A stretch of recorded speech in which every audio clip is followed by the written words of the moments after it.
Na história da humanidade, existem enigmas que se recusam a morrer. Crimes sem solução, sumiços impossíveis, conspirações que desafiam a lógica. São relatos que, geração após geração, continuam provocando a mesma pergunta: o que aconteceu de verdade?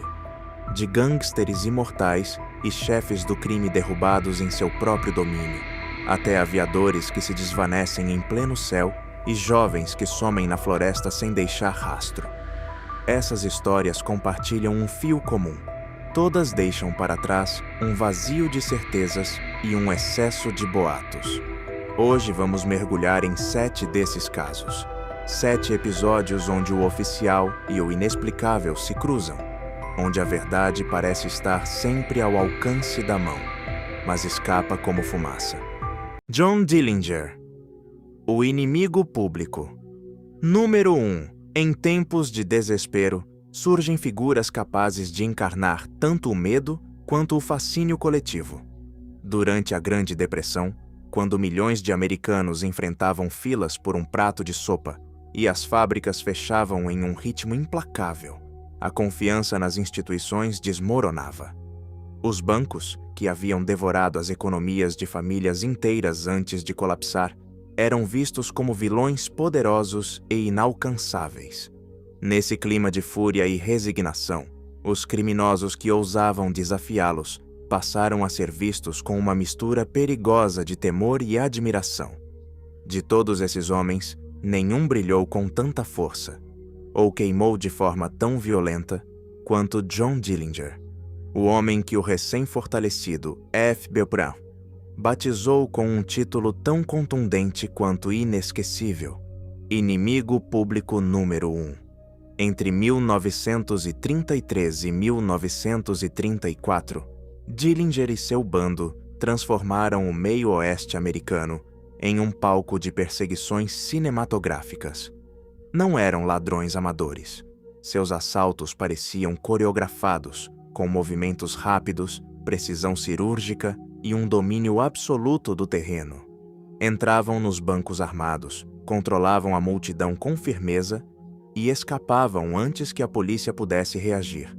Não se contentavam apenas com dinheiro vivo, saqueavam arsenais, libertavam comparsas da prisão e, quando necessário, trocavam tiros em confrontos que deixavam oficiais feridos ou sem vida. Era um criminoso perigoso, sem dúvida. Mas a imprensa e a opinião pública o transformaram em algo maior. Cada golpe aparecia nas manchetes como a nova façanha de um fora-da-lei lendário. Seu porte elegante, o sorriso despreocupado e a habilidade para escapar de situações impossíveis o tornaram um mito vivo. Para muitos, Dillinger era o homem que ousava humilhar as instituições que eles mesmos desprezavam: os bancos, a polícia, o governo. O que para as autoridades era uma ameaça intolerável, para o povo parecia um ato de justiça torta. Dillinger roubava com audácia em plena crise. E, embora fizesse isso por si mesmo, a narrativa popular o pintava como um justiceiro que golpeava os culpados pela miséria alheia. Nos bares, nas ruas e nas cozinhas onde se liam os jornais, seu nome era pronunciado com uma mescla de medo e orgulho. Durante esses breves 16 meses de atividade, Dillinger não foi apenas um criminoso. Foi um símbolo, um espelho distorcido da época. Um tempo onde o desespero era tão profundo que até um gangster armado podia ser visto como herói. Mas a realidade, longe do mito, era muito mais sombria. Os golpes de John Dillinger não eram feitos românticos nem atos de justiça popular. Eram crimes sangrentos que deixavam para trás o silêncio eterno, dor e pânico.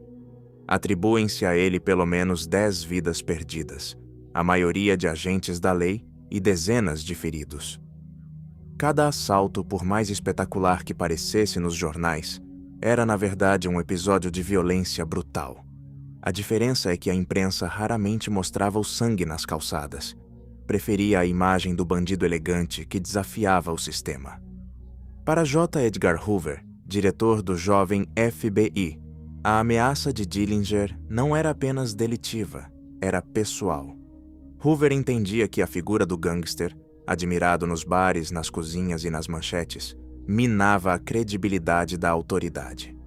Em uma nação que mal começava a te confiar no FBI, não havia nada mais perigoso que um criminoso convertido em ídolo. Hoover precisava de uma vitória, um golpe de efeito que provasse que sua agência era capaz de vencer o inimigo mais astuto de todos. Assim, Dillinger foi batizado oficialmente como o homem mais procurado da América. O desfecho dessa caçada chegou no calor de julho de 1934, em Chicago. Por meses, Dillinger viveu escondido, sob identidades falsas, submetendo-se até a cirurgias plásticas rudimentares para alterar o rosto. Mesmo assim, não resistiu a uma noite de cinema. Em 22 de julho, decidiu ir ao Biograph Theatre para ver Manhattan Melodrama, um filme policial estrelado por Clark Gable, que parecia um reflexo incômodo de sua própria vida. Ele estava acompanhado por duas mulheres. A primeira era sua namorada na época, Polly Hamilton, jovem, ingênua e alheia ao perigo. A segunda, muito mais perigosa, era Anna Sage, uma dona de bordéis húngara que enfrentava a deportação por seus negócios ilícitos. Sage, buscando se salvar, fez um pacto com o FBI. Entregaria Dillinger em troca de uma recompensa de $5.000 e a promessa de adiar sua expulsão. Uma soma surpreendentemente baixa para quem traía o criminoso mais célebre do país. Hoje, o valor equivaleria a pouco mais de $100.000. A armadilha estava pronta. Naquela noite, enquanto Dillinger aproveitava o filme sem suspeitar de nada, agentes federais e policiais locais cercavam discretamente o teatro. Hoover dera uma ordem clara: não permitir que o inimigo público número 1 escapasse com vida. O relógio se aproximava das 10h30 da noite. O ar estava pesado. A tensão era palpável em cada canto da Lincoln Avenue. Os agentes aguardavam o sinal. Um simples charuto aceso por Melvin Purvis, o homem que liderava a operação. Lá dentro, Dillinger ria, comia pipoca, talvez sem imaginar que cada minuto que passava o aproximava do fim. Quando finalmente a sessão terminou e o público começou a sair, Sage caminhou ao lado de Dillinger, exibindo um vestido laranja para se tornar inconfundível. Purvis acendeu seu charuto. A caçada havia terminado. A execução estava prestes a começar. A armadilha foi perfeita. Agentes federais e policiais locais, sob o comando do implacável Melvin Purvis, posicionaram-se estrategicamente ao redor do Biograph Theatre, fingindo ser pedestres comuns. Alguns esperavam na esquina, outros em carros estacionados, todos com a ordem clara: Dillinger não deveria escapar com vida. O sinal combinado era simples, quase banal para o peso do momento. Purvis acenderia um charuto assim que confirmasse a saída do fugitivo. Às 10h30 daquela noite úmida de julho, o gesto se cumpriu. A brasa iluminou o rosto do agente, e naquele mesmo instante, o destino de John Dillinger foi selado. O criminoso, como se tivesse pressentido o perigo, virou levemente a cabeça ao sair do teatro. Seus olhos percorreram a rua e, naquele segundo de tensão, ele soube que estava encurralado. Segundo a versão oficial, levou instintivamente a mão ao bolso, onde escondia uma pistola. Não chegou a disparar. Mal havia dado 2 passos, quando um grupo de agentes abriu fogo sem hesitar. As balas assoviaram na escuridão, rasgando suportável o barulho da multidão que saía do cinema. Os disparos ricochetearam em paredes e automóveis, provocando gritos e confusão. Dillinger recebeu vários impactos no peito e um fatal na nuca. O homem que havia humilhado a lei em inúmeras ocasiões desmoronou na calçada da Lincoln Avenue, com seu corpo ainda sacudido por espasmos. Em segundos, o caos virou espetáculo. Os curiosos, em vez de fugir do tiroteio, correram para a cena. A sombra do que ele foi ficou estendida no chão, iluminada pelos refletores do teatro, como se a própria morte fizesse parte do show. Dezenas de pessoas aproximaram-se com uma mistura de medo e fascinação. Alguns romperam o isolamento policial e, em um gesto tão mórbido quanto revelador da idolatria popular, molharam lenços no sangue ainda quente do fora da lei. Queriam levar uma lembrança, um troféu daquele momento histórico. Os agentes, tentando manter a ordem, logo entenderam que não era apenas a queda de um bandido. Era a execução pública de um mito. Um fotógrafo conseguiu capturar as imagens de seus restos mortais, com o rosto desfigurado e o corpo estendido no pavimento. No dia seguinte, essas fotos inundariam os jornais, alimentando tanto a curiosidade mórbida quanto a incredulidade. Levaram-no a um hospital próximo, mas os médicos apenas confirmaram o óbvio. A vida já havia partido antes da chegada. Oficialmente, o óbito foi declarado às 11 da noite. A notícia espalhou-se como um raio. O inimigo público número 1 havia caído. Nas redações, os jornalistas correram para imprimir as manchetes. Nas tavernas, brindaram ao fim do criminoso. E nos bairros mais pobres, alguns lamentaram como se fosse um herói tombado em combate. Mas a cena não terminou ali. O corpo foi exposto ao público, quase como uma relíquia política. Era preciso provar que Dillinger estava morto, que o mito fora derrotado pela lei. A fotografia de seus restos mortais na morgue percorreu o país e, no entanto, as dúvidas começaram a surgir. O rosto parecia diferente, inchado pelas balas. Testemunhas afirmaram que o homem ali não batia com o que viam nos jornais. O detalhe mais comentado foi a cor dos olhos. O relatório oficial dizia castanhos, quando todos sabiam que Dillinger tinha olhos azul acinzentados. Outros notaram a ausência de cicatrizes acumuladas em anos de fugas e tiroteios. Em vez de encerrar o capítulo, o fim de John Dillinger abriu uma fenda por onde vazaram as suspeitas. E assim, o mito, em vez de se apagar, começou a crescer. Ele foi sepultado no cemitério de Crown Hill, em Indianápolis, sob medidas de segurança incomuns para a época. A família, ciente do magnetismo que ele exercia, mesmo após o fim, temia que seu túmulo virasse alvo de caçadores de relíquias. Cobriram o caixão com uma espessa camada de concreto, reforçado com ferro e pesadas lajes por cima. Pareciam tentar enterrar não apenas um homem, mas um mito que ameaçava se levantar repetidas vezes. Não era exagero. Se houve quem molhasse lenços em seu sangue, o que impediria alguém de profanar seu silêncio eterno em busca de um pedaço de roupa? Para o FBI, tudo estava encerrado. Missão cumprida com precisão. O inimigo público número 1 não existia mais. Hoover consolidara seu prestígio e o poder da lei era exibido como inquestionável. Os restos mortais de Dillinger eram um troféu que provava que o Estado podia dobrar os ídolos do crime. Mas como acontece com figuras grandes demais para desaparecer, seu fim não encerrou a história. Ele a multiplicou.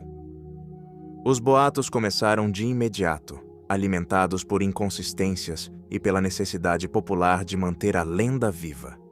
Teria morrido mesmo o homem que virou lenda? Ou o FB1, pressionado pela vitória, abateu outra pessoa no lugar dele? A versão oficial usou as digitais como prova definitiva, mas a sombra da dúvida ficou. E se as digitais tivessem sido manipuladas? E se Dillinger tivesse escapado no caos e na histeria coletiva daquela noite de 1934, sumindo sob outra identidade pelo interior da América ou pelo estrangeiro? Com as décadas, as histórias cresceram. Houve quem jurasse tê-lo visto na Califórnia, em Nova York ou no meio oeste. Alguns diziam que viveu oculto por anos, visitado secretamente pela irmã. Outros afirmavam que ele envelheceu longe da lei que nunca conseguiu capturá-lo de fato. O certo é que, Com cada dúvida, Dillinger deixou de ser apenas um nome nos arquivos. Ele se tornou um fantasma cultural, um mito que desafia o sistema mesmo debaixo da terra. Sua figura virou símbolo da dualidade entre realidade e fantasia. Um assassino para uns, um rebelde contra um sistema cruel para outros. A verdade jaz sob toneladas de concreto e um século de rumores que se recusam a assumir. Dillinger encarnou o espírito contraditório de seu tempo, o desespero de milhões e a audácia dos que não temem nada. Embora oficialmente tenha caído naquela noite de julho, na memória coletiva, ele nunca foi enterrado por completo. Seu nome ressoa em filmes e canções, sempre com a pergunta incômoda: o que é verdade e o que é lenda? Cada geração projeta nele seus próprios fantasmas. Ele continua vivo, além dos arquivos e das balas, porque John Dillinger é mais do que restos mortais sob o concreto. É a encarnação de uma era onde a fronteira entre herói e vilão era tão turva quanto a sombra de um homem fugindo na noite. Big Jim Colosimo, o Rei Caído de Chicago. Na história do crime organizado nos Estados Unidos, nomes como Al Capone ou Lucky Luciano ocupam o centro da cena. Suas vidas foram narradas à exaustão em livros, filmes e documentais. No entanto, muito antes desses homens escreverem seus capítulos de violência e poder, houve outro que ergueu os alicerces sobre os quais se construiu o império mafioso em Chicago. Seu nome era Jim Colosimo, embora todos o conhecessem como Big Jim, um apelido que evocava tanto sua corpulência física quanto sua personalidade expansiva e exuberante.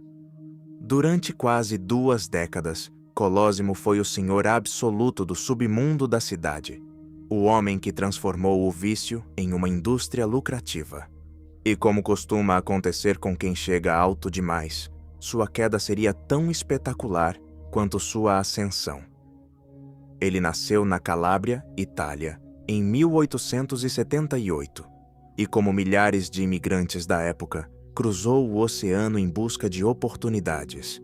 Chegou a Chicago sendo apenas um adolescente pobre, de mãos vazias e sem dominar o idioma.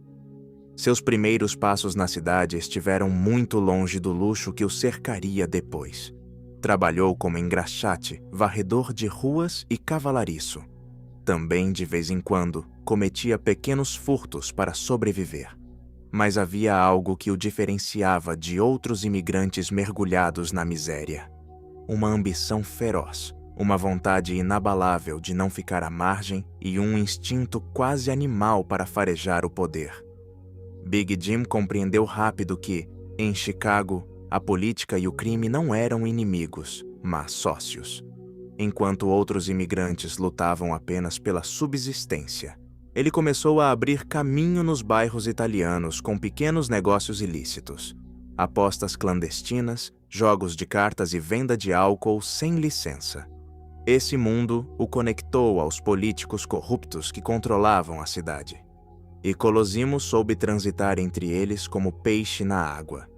Não era apenas um capanga, era um homem carismático, capaz de conquistar quem pudesse protegê-lo e abrir portas para oportunidades maiores. A combinação era perfeita.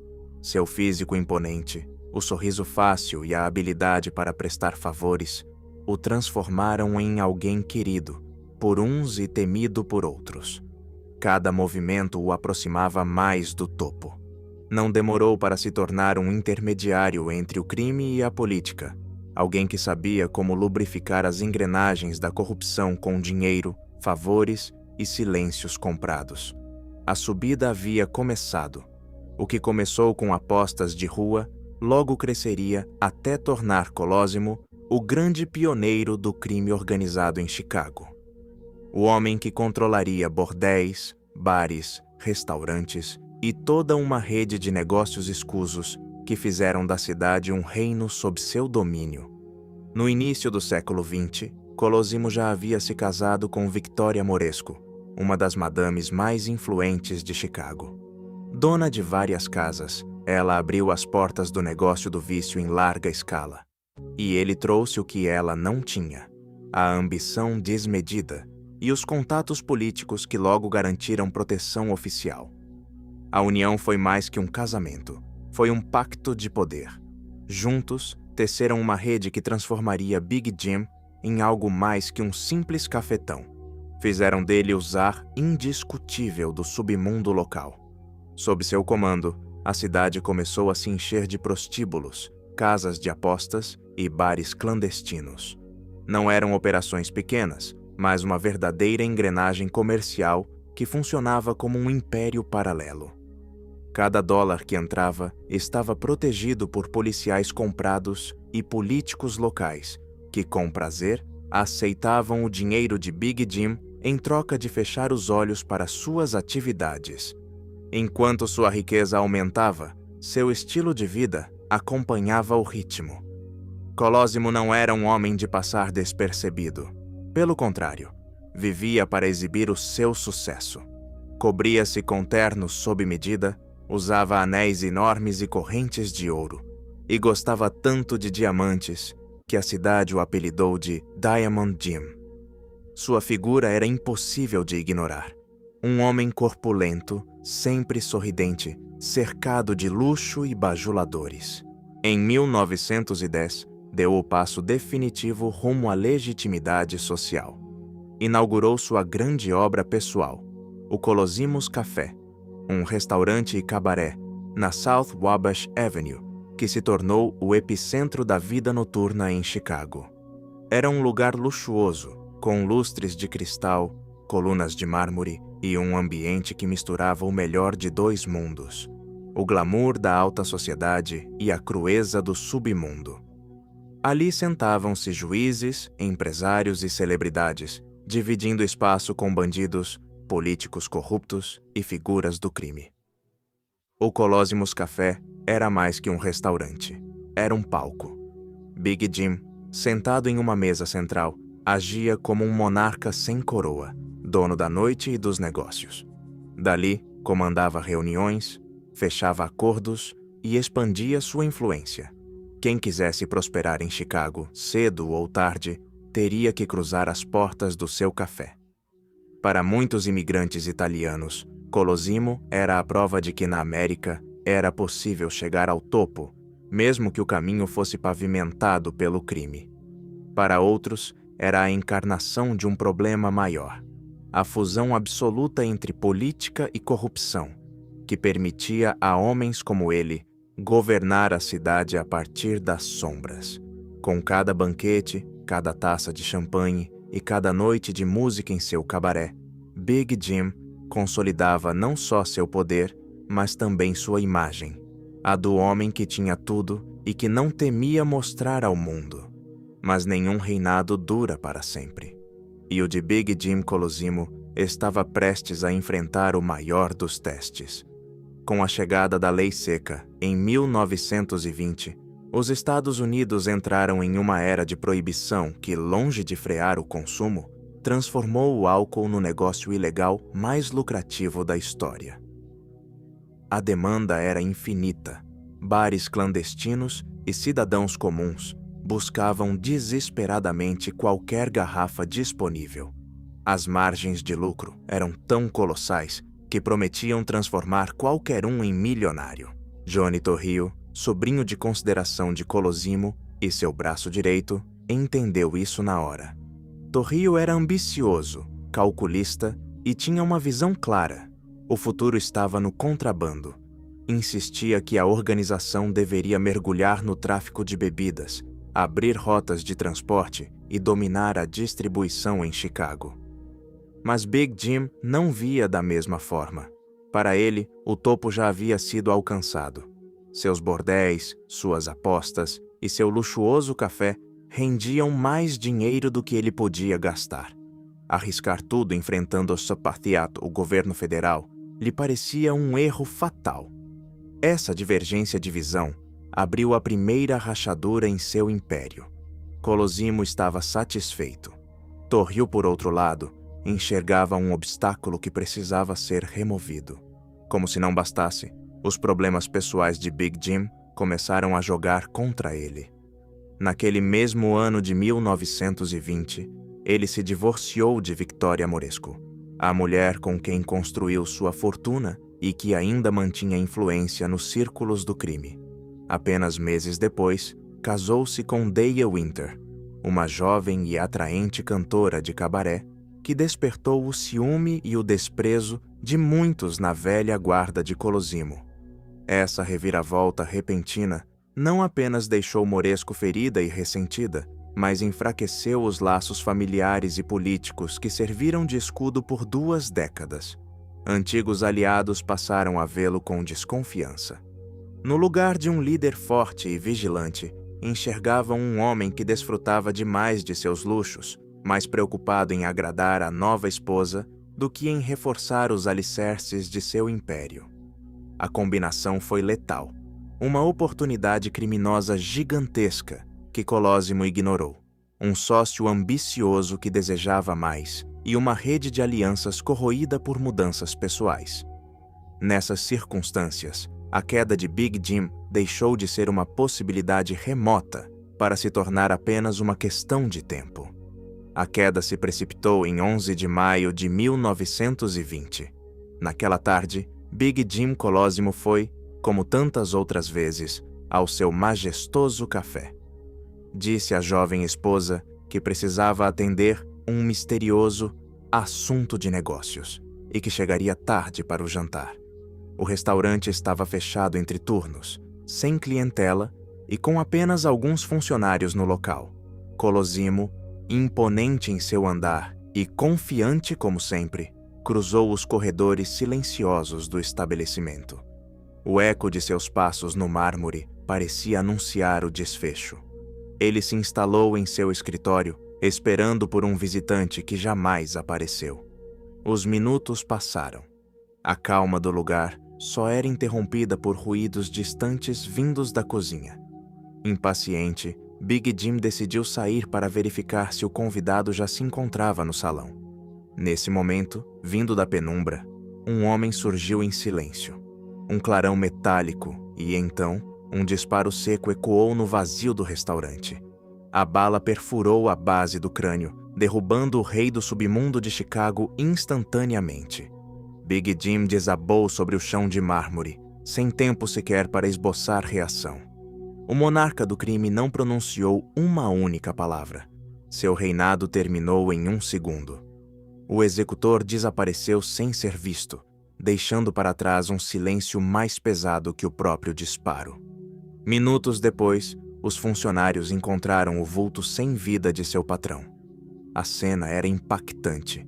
Um homem corpulento jogado ao chão, ainda com seu anel de diamantes, brilhando sob as luzes fracas do salão, como se aquele brilho fosse a única coisa que se recusava a morrer. A notícia abalou Chicago. Em questão de horas, a imprensa já lançava teorias. Para alguns, era um acerto de contas da Mão Negra, os grupos de extorsão italianos que Colosimo enfrentara anos antes. Outros sugeriam um crime passional ordenado por sua ex-esposa, Victoria Moresco, desprezada após ser trocada por uma jovem cantora. Nenhuma versão tinha provas sólidas, mas todas vendiam jornais. Com o tempo, porém, uma hipótese ganhou força total. Tudo indicava que o crime fora um golpe interno. O grande beneficiado com a partida de Big Jim era seu braço direito, Johnny Torrio. Com o caminho livre, Torrio herdou imediatamente o controle da organização. E, ao contrário de seu antigo mestre, não hesitou em mergulhar no oceano de ouro que era o contrabando de álcool. Torrio não perdeu um único dia. Entrou de cabeça no negócio, organizou rotas de distribuição, negociou com gangues aliadas e acumulou fortunas que superavam qualquer coisa que Colosimo tivesse imaginado. A chegada da lei seca, que Big Jim vira como um risco, transformou-se no combustível que catapultou Torrio ao poder absoluto. Para consolidar seu império, Torrio recorreu a um jovem recém-chegado do Brooklyn, um capanga de sorriso astuto e brutalidade sem limites, Al Capone. Sob a tutela de Torrio, Capone começaria a construir a lenda que o tornaria um dos criminosos mais famosos de todos os tempos. O disparo que encerrou a trajetória de Colosimo não apenas derrubou um homem, marcou o fim de uma era e o início de outra, muito mais violenta e lucrativa. O rei de Chicago havia caído, mas em seu lugar nascia um novo esquema, com Torrio e Capone no comando, prontos para transformar o crime em um império que dominaria a cidade por toda a década de 1920. Alguns boatos, nunca provados, garantiam que o próprio Al Capone, então um jovem capanga em ascensão sob as ordens de Torrio, pudesse ter sido quem puxou o gatilho naquela tarde no restaurante. Outros apontavam Frank Yale, um matador de aluguel de confiança do crime nova-iorquino, trazido especialmente para fazer o trabalho limpo e sumir de imediato. Como costuma ocorrer com os crimes do submundo, a verdade se desvaneceu entre as sombras, perdida entre silêncios comprados, testemunhas que se calaram e policiais que nunca investigaram muito a fundo.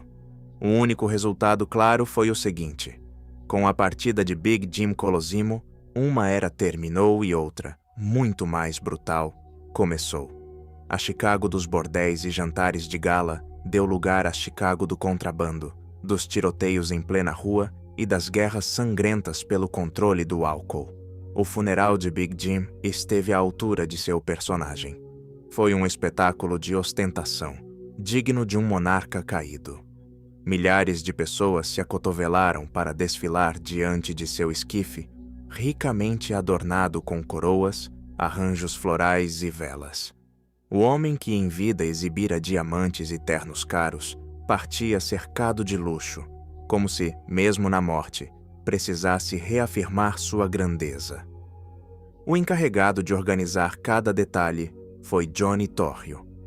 Com fria elegância, ele garantiu que o enterro refletisse respeito ao velho chefe, mas soube transformar a ocasião em um ato político, um gesto de continuidade, uma transição de poder sem falhas. Enquanto a multidão chorava o falecido, Torrio já consolidava sua nova liderança, enviando uma mensagem silenciosa, porém clara. O trono do submundo de Chicago não ficaria vazio. A cidade entendeu rápido a mudança. A partida de Colosimo encerrava um capítulo marcado pela ostentação e pela convivência com a elite. O que se abria sob Torrio, e mais tarde sob Capone, seria escrito com sangue, metralhadoras e milhões de dólares em álcool clandestino. Assim terminou a história de Big Jim, com um disparo na escuridão, um funeral faustoso e o nascimento de uma nova era criminosa. Uma era em que seu nome ficaria relegado às origens, eclipsado pelas lendas que vieram depois. Mas sem Colosimo, sem sua ambição inicial e sua capacidade de tecer alianças entre o crime e a política, o império que dominaria Chicago nos anos 20 jamais teria existido. O legado de Big Jim Colosimo costuma ser ofuscado pelas figuras colossais que o sucederam, como Johnny Torrio e, sobretudo, Al Capone. No entanto, sem ele, a história do crime organizado em Chicago seria impensável. Foi Colosimo quem lançou as bases de um sistema onde o poder mafioso se entrelaçava com a política, onde os subornos podiam ser tão eficazes quanto as balas, e onde um imigrante pobre, vindo de mãos vazias da Calábria, pôde se transformar em um rei sem coroa na terra das oportunidades. Seu final abrupto é um lembrete brutal da fragilidade desses reinados. Basta uma única traição, um só disparo na penumbra de um restaurante vazio para derrubar um império que levou décadas para ser erguido. Colosimo construíra um palácio de mármore e luzes, mas no fundo seu poder repousava sobre areias movediças. Alianças frágeis, favores comprados e a lealdade sempre duvidosa de quem via nele apenas um degrau, e não um destino. No eco daquele disparo que o derrubou em seu próprio café, Chicago ouviu o nascimento de uma nova geração. Torrio assumiu as rédeas com frieza, e Capone, com violência desmedida, transformou o crime em um espetáculo público, onde os assassinatos à luz do dia e as guerras de gangues definiram o pulso da cidade durante toda a década de 1920. Big Jim representou o estilo antigo do crime, o dos jantares elegantes e dos subornos discretos. Seus herdeiros o substituíram por um modelo muito mais impiedoso, o das metralhadoras, dos massacres e do contrabando em escala industrial. Chicago deixou de ser uma cidade onde o crime se escondia atrás de cortinas de veludo para ser uma onde a violência estampava as manchetes diariamente. Big Jim representou o estilo antigo do crime, o dos jantares elegantes e dos subornos discretos.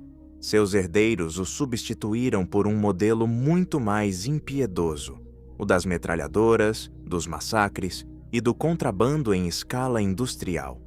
Chicago deixou de ser uma cidade onde o crime se escondia atrás de cortinas de veludo para ser uma onde a violência estampava as manchetes diariamente. Assim, a figura de Colosimo ficou como a do fundador esquecido, o homem que acendeu a primeira faísca de um incêndio que outros transformariam em fogueira. Seu nome, embora menos lembrado que o de Capone, continua marcando a origem de uma história que moldou para sempre a relação entre crime, poder e política nos Estados Unidos. Na memória de Chicago, Big Jim Colosimo não é apenas o rei caído dos bordéis e das apostas. É a primeira pedra do edifício criminoso mais célebre da América. E, embora tenha sido silenciado há mais de um século, sua sombra ainda flutua sobre a cidade que um dia governou, como um lembrete de que até os impérios do submundo começam com um homem disposto a desafiar as regras. Paula Weldon, a estudante que se desvaneceu na floresta. Na tarde de 1º de dezembro de 1946, uma jovem de apenas 18 anos saiu para caminhar pelas trilhas arborizadas de Vermont e jamais retornou. Seu nome era Paula Jean Weldon, estudante do 2º ano no prestigiado Bennington College. Uma garota inteligente, sensível e com um futuro que parecia brilhar com promessa. Aquela caminhada, que parecia rotineira, acabou se transformando em um dos mistérios mais perturbadores da história da Nova Inglaterra. Um enigma que, quase 8 décadas depois, permanece em aberto. Paula era a mais velha de 4 filhas em uma família abastada de Stamford, Connecticut. Seu pai, William Weldon, era um engenheiro industrial respeitado, um homem de gênio forte e influente em sua comunidade. Criada em um ambiente de privilégios, Paula desfrutou de oportunidades que muitas jovens de sua geração apenas sonhavam. Educação de elite, viagens e um horizonte repleto de possibilidades.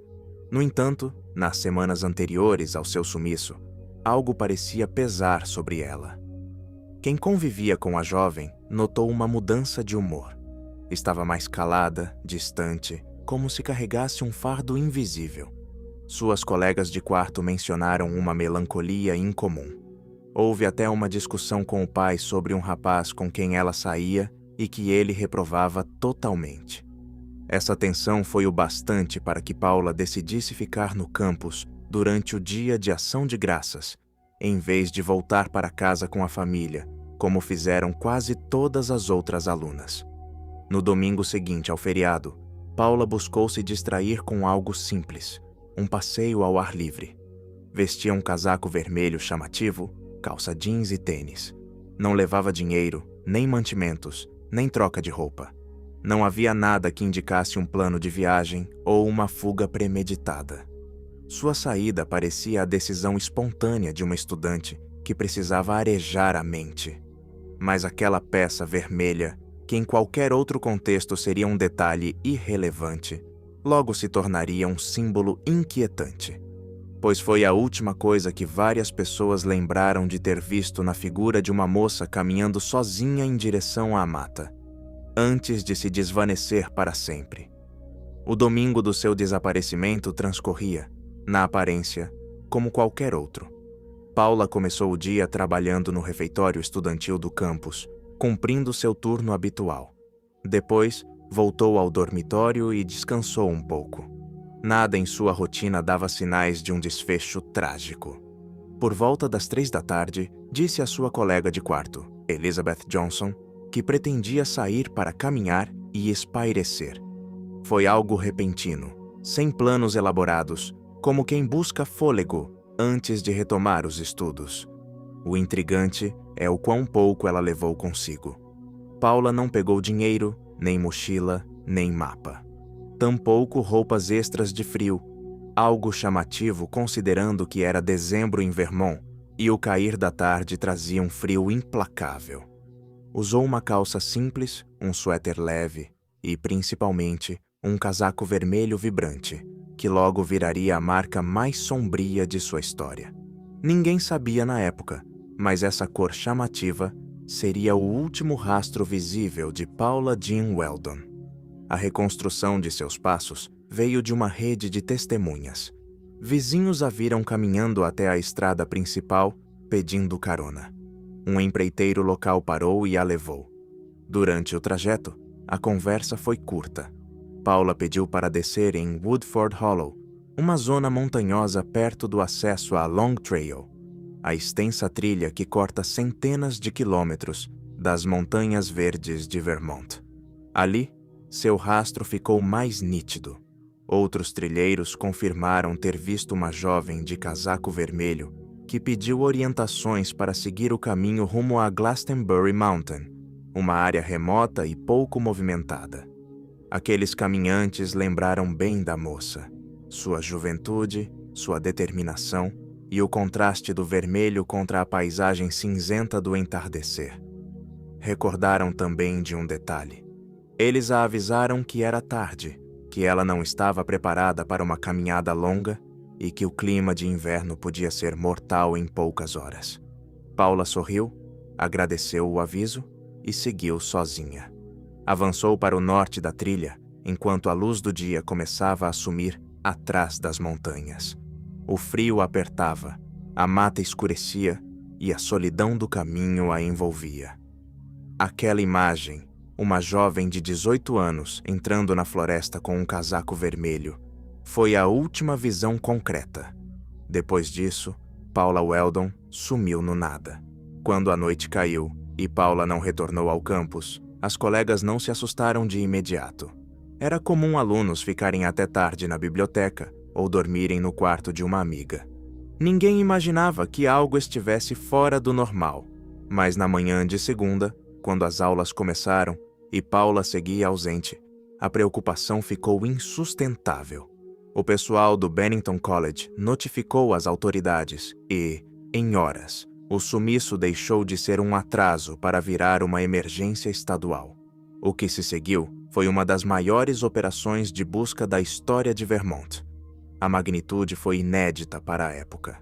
A Guarda Nacional foi acionada. Policiais estaduais de Vermont e de estados vizinhos chegaram para colaborar. Caçadores e mateiros locais se somaram voluntariamente. Alunos e professores marcharam para o mato com lanternas e varas em mãos. Aviões sobrevoaram as matas tentando distinguir, em meio ao emaranhado de árvores, o casaco vermelho de Paula, que deveria se destacar facilmente. Cães farejadores foram trazidos para seguir qualquer pista, mas nada surgiu. A busca foi minuciosa, quase obsessiva. Durante dias, homens e mulheres percorreram trilhas, revistaram cavernas, riachos e barrancos. Cada pedra foi movida, cada canto da montanha inspecionado. E, no entanto, a floresta não devolveu nada. Nem pegadas, nem restos, nem roupas, nem um único objeto pessoal. Era como se a própria terra tivesse se aberto para engoli-la. O caso saltou imediatamente para os jornais regionais e logo se tornou notícia nacional. A imagem de Paula, uma jovem loira de olhar doce e rosto sereno, estampou manchetes que falavam de um sumiço inexplicável. Os leitores comovidos começaram a enviar pistas e supostos avistamentos de vários estados. O telefone da família Weldon e da polícia não parava de tocar. Em Massachusetts, uma garçonete de Fall River garantiu ter atendido uma garota que batia com a descrição. Estava angustiada, nervosa, parecia perdida. Para William Weldon, o pai de Paula, aquilo foi um raio de esperança. Ele viajou pessoalmente até o local, convencido de que talvez sua filha estivesse viva e tivesse fugido por razões que ele ainda não compreendia. Mas a ilusão desmoronou rápido. A jovem não era Paula. Outras pistas chegavam de Nova York, de Connecticut e até da Carolina do Sul, onde um revisor de trem jurava ter visto uma moça parecida viajando sozinha. Todas as investigações terminavam da mesma forma, em um beco sem saída. O mistério crescia, e a cada dia que passava, a ausência de respostas tornava-se mais insuportável. A frustração aumentava. O xerife local, longe de acalmar a situação, terminou no olho do furacão. Foi duramente criticado pela desorganização absoluta da investigação. Não mantinha um registro sistemático de testemunhas, não preservava adequadamente as informações e permitia que boatos se misturassem aos fatos. Aquela negligência nos primeiros dias pode ter custado pistas fundamentais. Para William Weldon, aquilo era intolerável.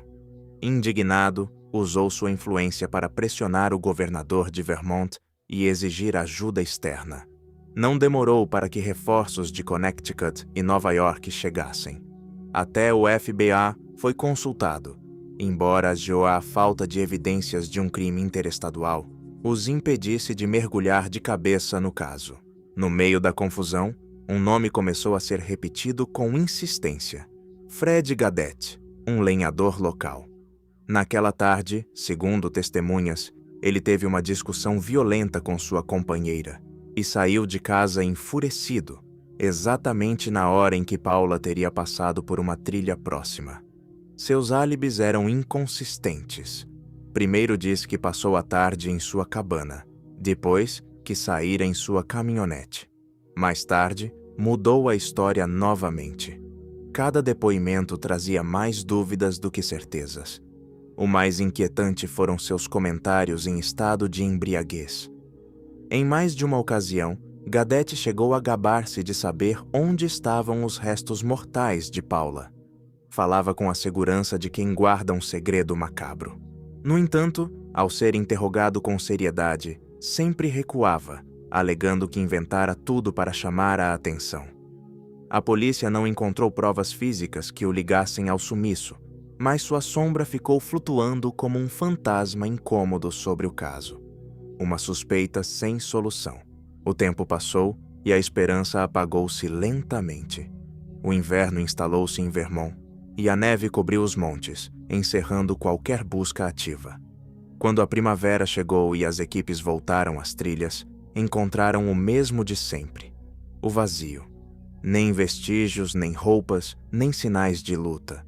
Nem sequer um fiapo do famoso casaco vermelho.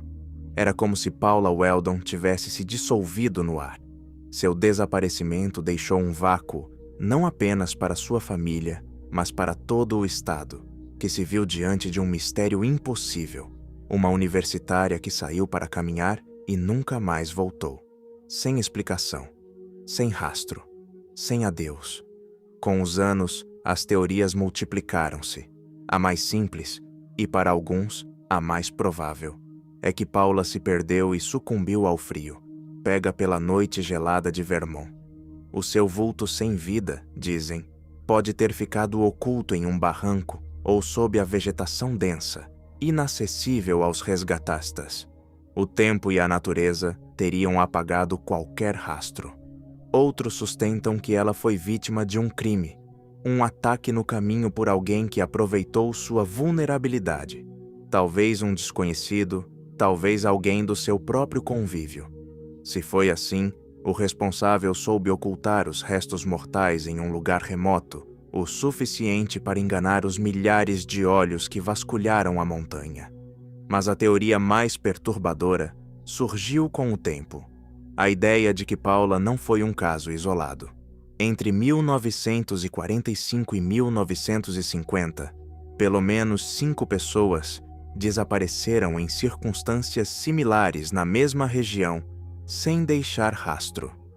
Essa estranha sucessão deu origem à lenda do Triângulo de Bennington, um nome que até hoje desperta inquietação. Para alguns, mera coincidência.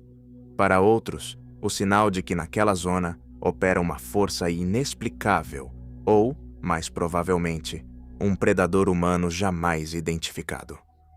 Para já a família Weldon, nada disso trouxe consolo.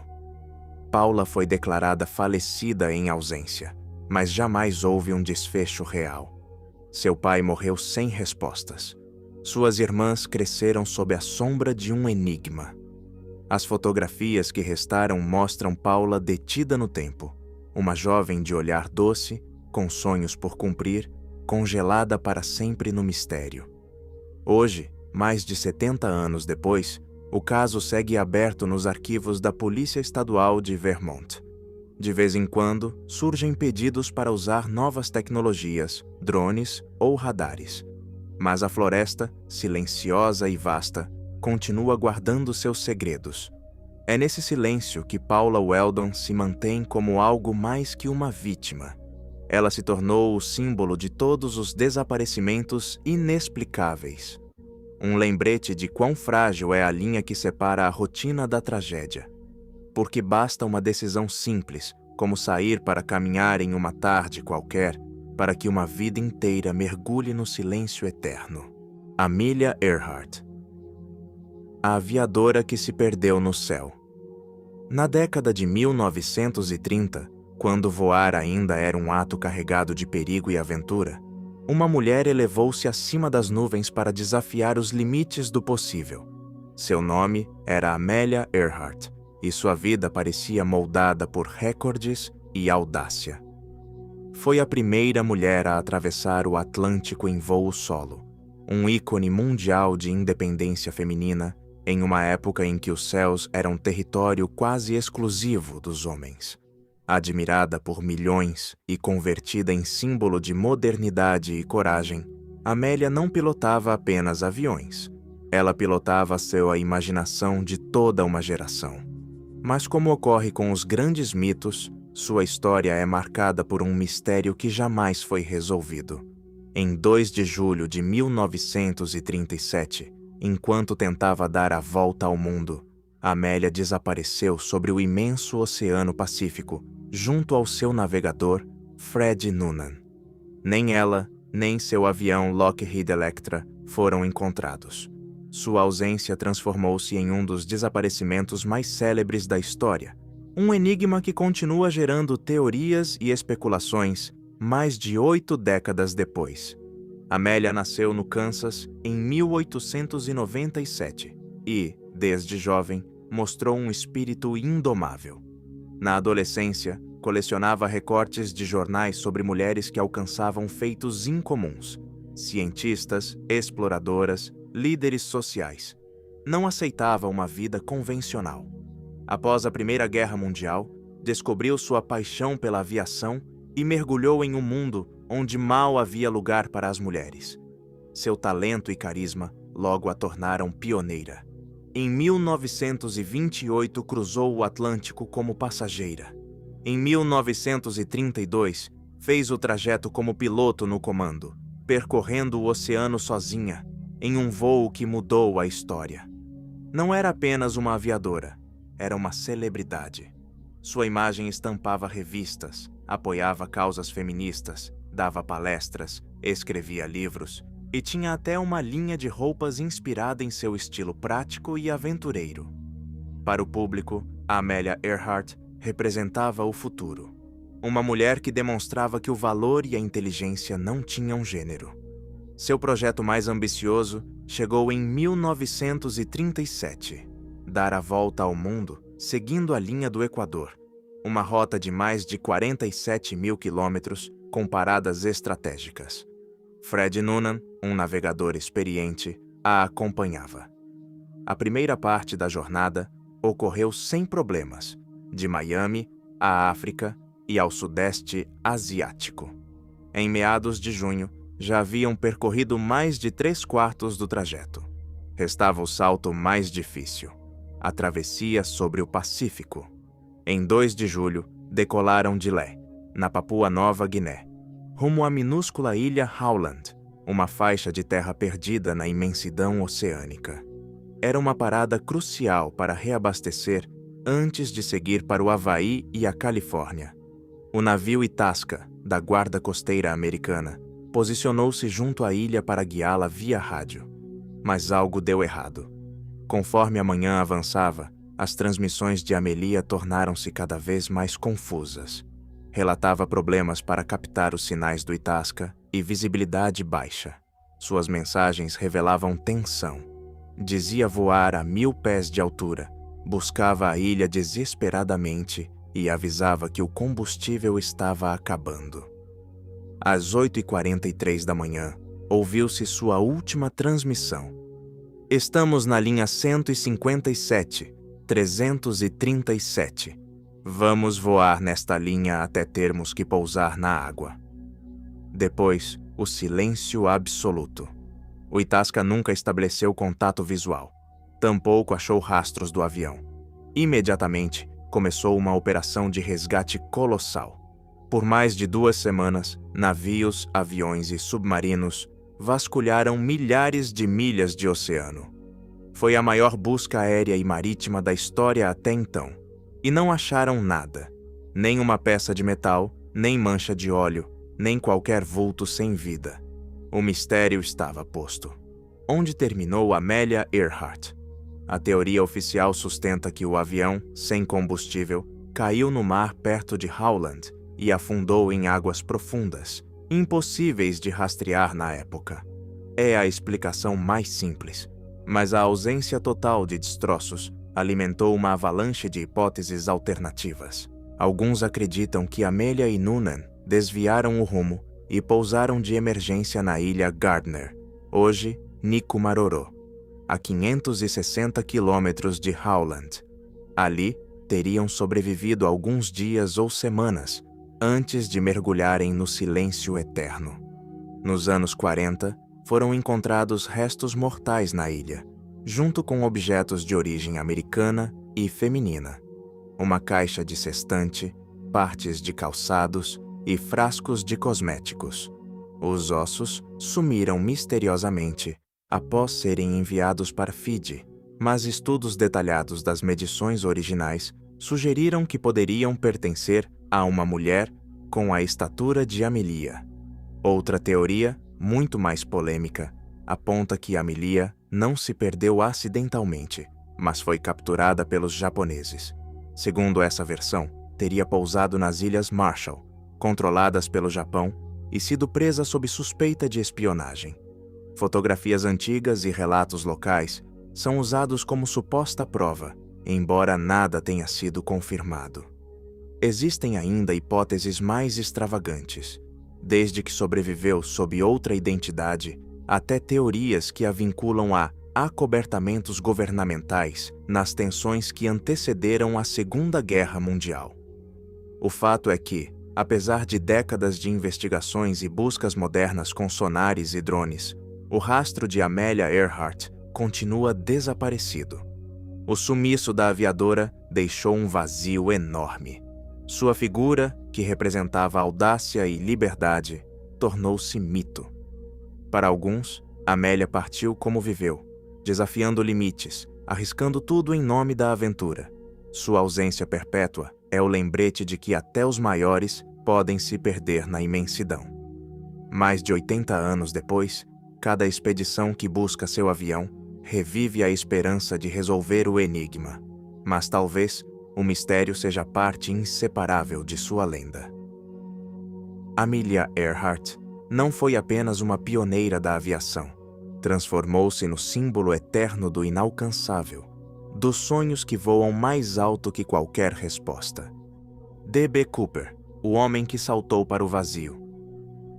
Na tarde de 24 de novembro de 1971, véspera do Dia de Ação de Graças, um homem comum embarcou em um avião comercial em Portland, Oregon. Vestia terno escuro, gravata preta e camisa branca. Carregava uma maleta discreta e uma passagem de ida para Seattle no bolso. Não parecia diferente de qualquer outro passageiro de negócios. Registrou-se sob o nome de Dan Cooper, embora a imprensa logo o batizasse com o apelido que o tornou eterno: D.P. Cooper. Aquele voo, um Boeing 720-7 da Northwest Orient Airlines, deveria cobrir uma rota rotineira de apenas meia hora. Mas o que ocorreu a bordo transformou o trajeto no único caso de pirataria aérea não resolvido da história dos Estados Unidos. Em poucas horas, Cooper se tornaria um fantasma lendário. O homem que sequestrou um avião, extorquiu o governo, saltou de paraquedas rumo ao nada e jamais foi encontrado.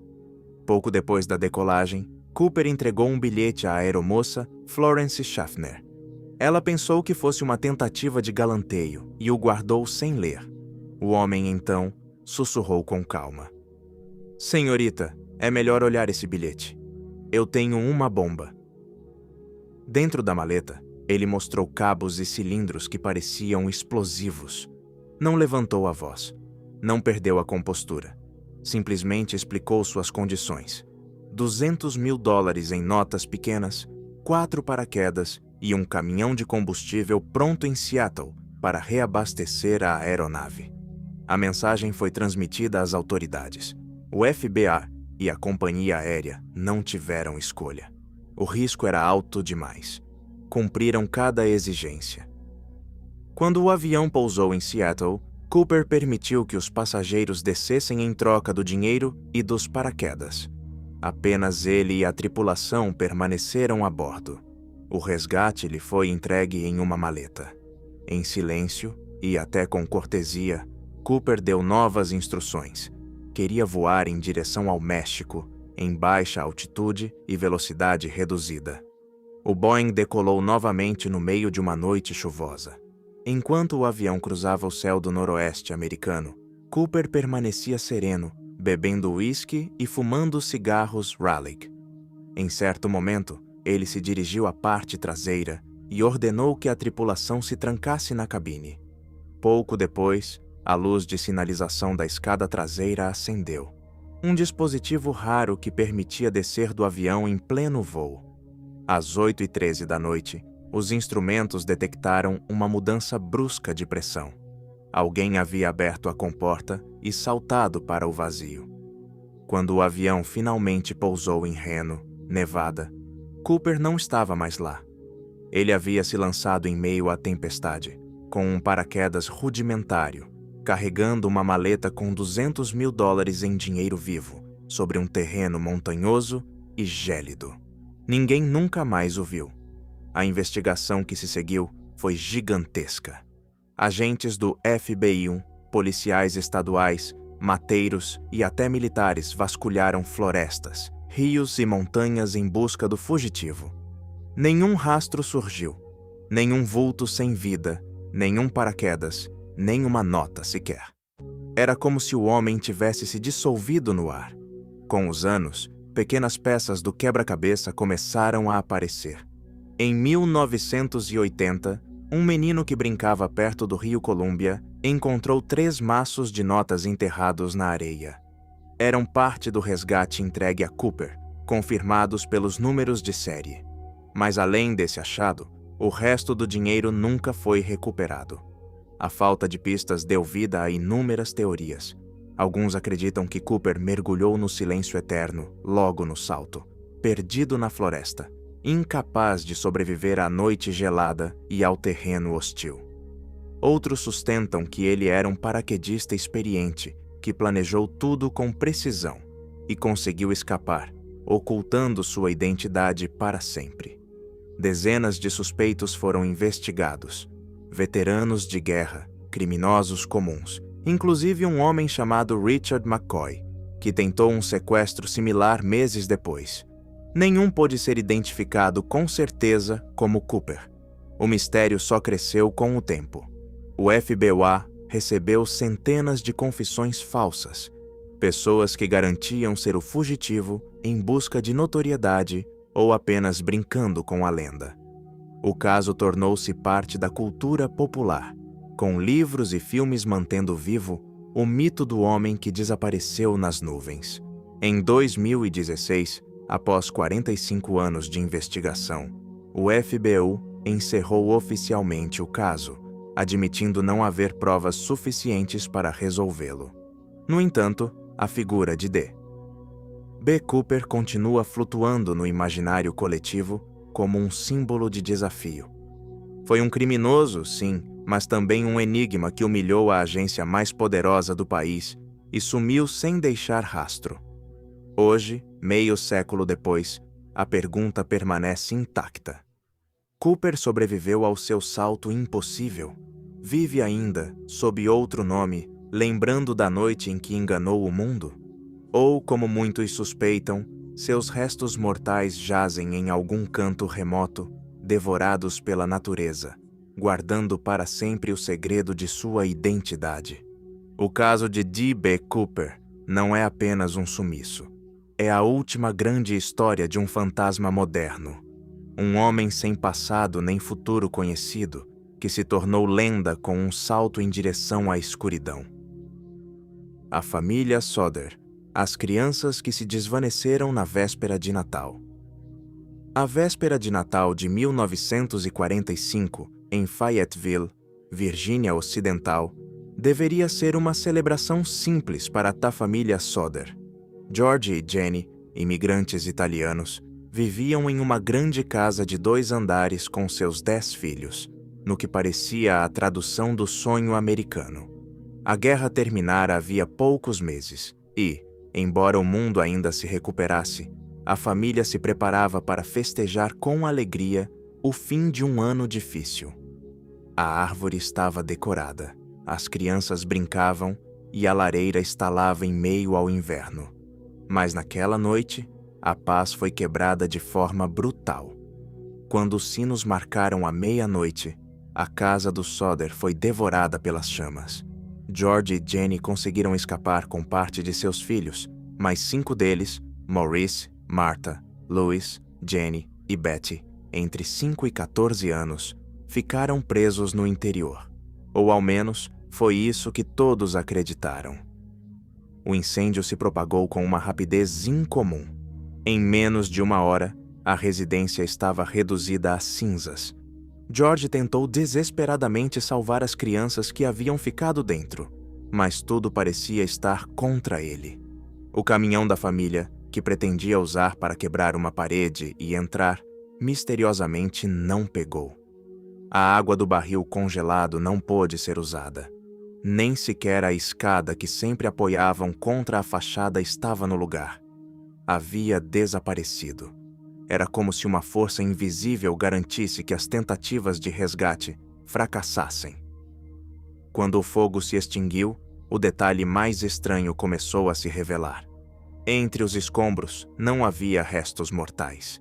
Nenhum osso, nenhum dente. Nada.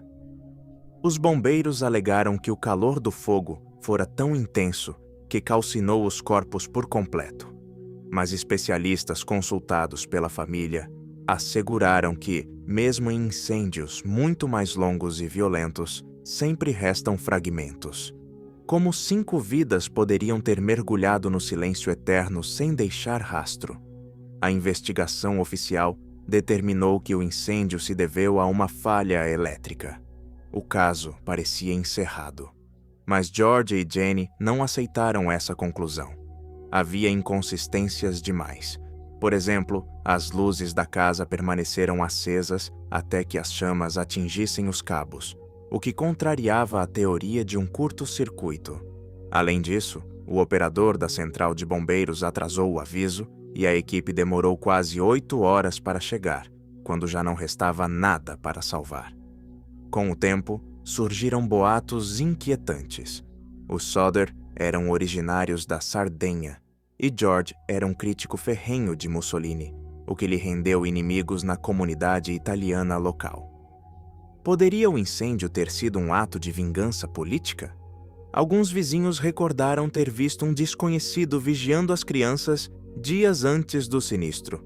Mencionou-se até a presença de um vendedor que pouco antes tentara persuadir George a contratar um seguro de vida, avisando que sua casa poderia arder a qualquer momento. A suspeita mais perturbadora chegou com o tempo. E se as crianças não tivessem morrido no incêndio? George e Jenny começaram a receber pistas estranhas. Uma testemunha garantiu ter visto os pequenos dentro de um carro na mesma noite do fogo, enquanto outro afirmou tê-los reconhecido em um hotel próximo. Anos mais tarde, uma mulher no Kentucky disse ter cuidado de várias crianças que batiam com a descrição dos Sodder.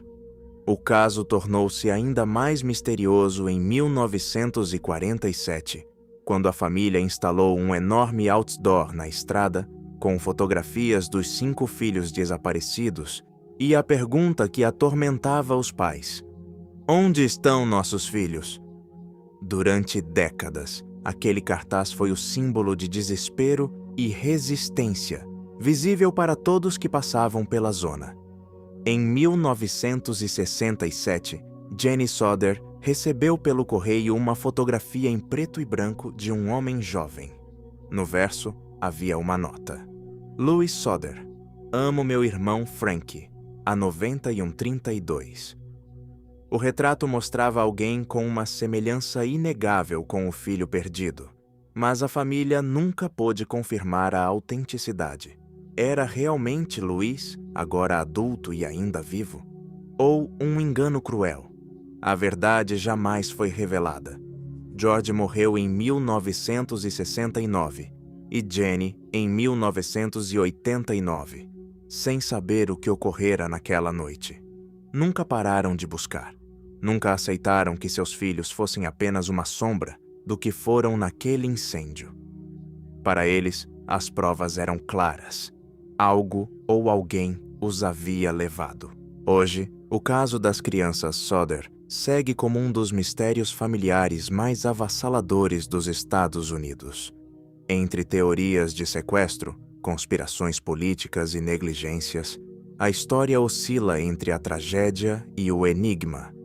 O que resta é a dor eterna de pais que jamais encontraram respostas, e a imagem de 5 crianças que sumiram na noite mais sagrada do ano, deixando para trás apenas perguntas.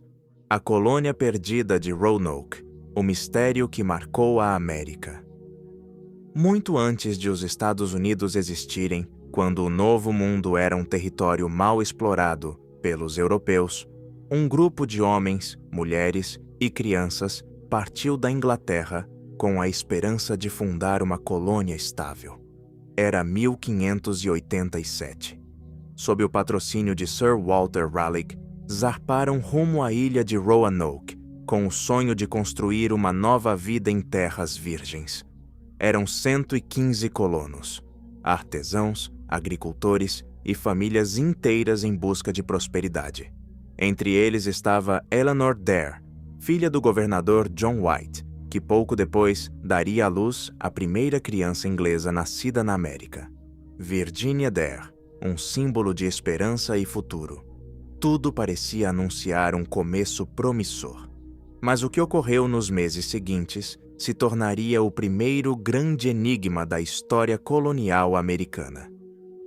Quando John White retornou à Inglaterra para buscar provisões, deixou para trás sua família e toda a comunidade com a promessa de voltar em poucos meses. No entanto, a Inglaterra entrou em guerra com a Espanha, e a missão de White atrasou 3 anos. Ele só conseguiu retornar a Roanoke em 1590. O que encontrou foi aterrorizante. A colônia havia desaparecido por completo. As casas estavam desmontadas, as fortificações em ruínas e não havia qualquer sinal de luta ou de restos mortais. Era como se 115 pessoas tivessem se dissolvido no ar. A única pista era uma palavra entalhada em um poste de madeira: Croatoan.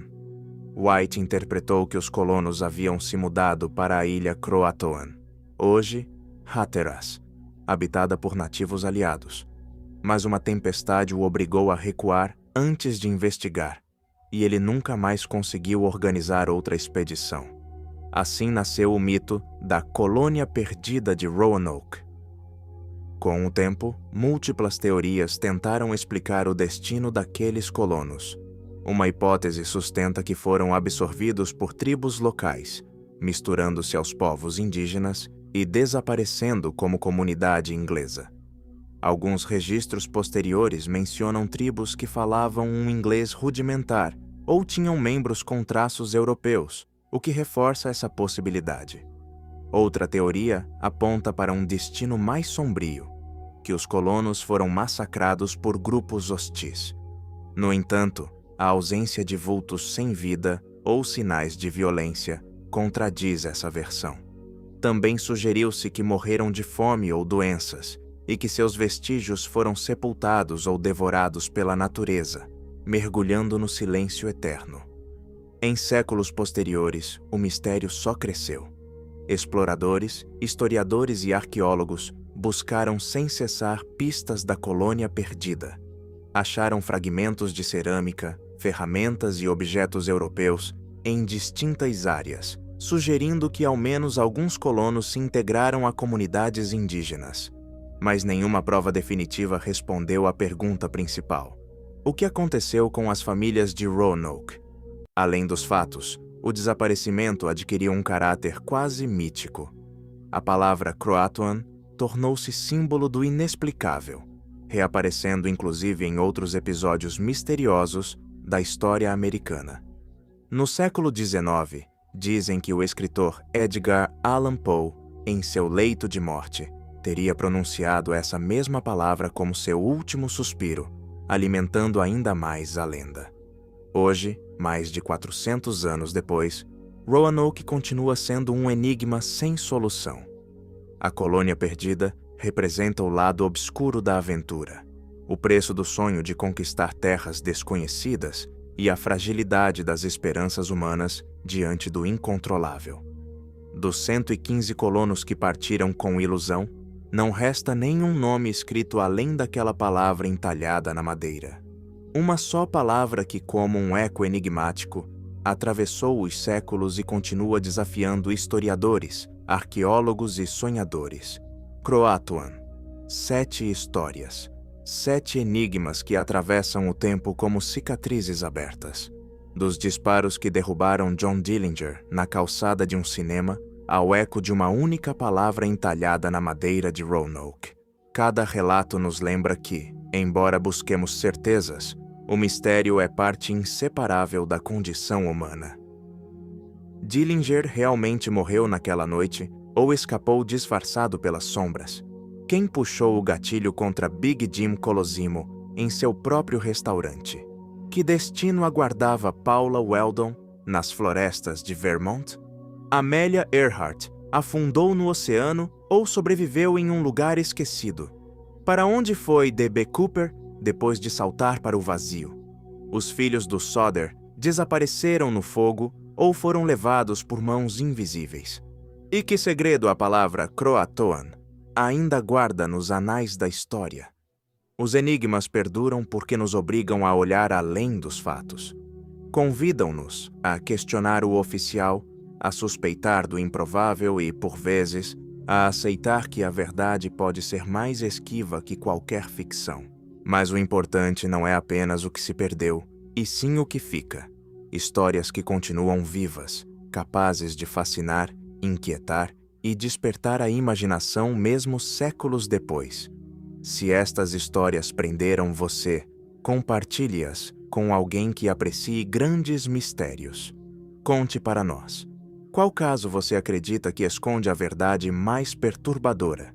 E não se esqueça de nos seguir para descobrir mais relatos onde a história e o mistério se encontram. Porque no fim, a verdade pode estar lá fora, ou talvez nunca a encontremos.